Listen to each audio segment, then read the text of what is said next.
ఇక ఏం నిర్ణయించాడంటే పాపులైన మానవ జాతి విమోచనార్థమై నేనే మనిషిగా పుడతాను. ఏం దేవుడిగా ఉంటే ప్రాణం పెట్టచ్చు అంటే దేవుడిగా ఉంటే చచ్చిపోవాలి కాదు.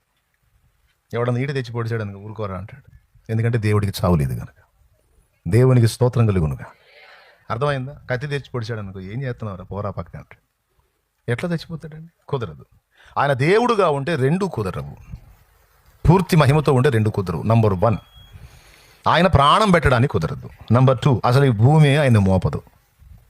అలాంటి ఈ భూమి, ఆ సూర్యుడు, అలాంటి నక్షత్రాలు, కోటాను కోట్లు నక్షత్ర కుటుంబాలు, మండలాలు, గెలాక్సీలు, పాలపుంతలు కుప్పలు కుప్పలు ఉన్నాయి, లెక్క పెట్టలేనన్ను ఉన్నాయి.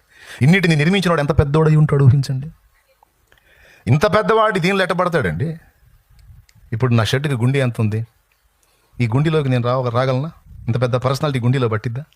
పట్టదు. మరి పట్టాలంటే ఏం చేయాలి? ఈ గుండె కంటే తక్కువ స్థాయి పరిమాణానికి నేను మార్పు చెందాలి.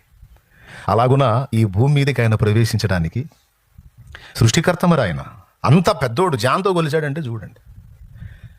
అంత పెద్దోడు అణువంత రూపాన్ని దాల్చి కన్యమరియ గర్భాన చేరడానికి ఇష్టపడ్డాడు.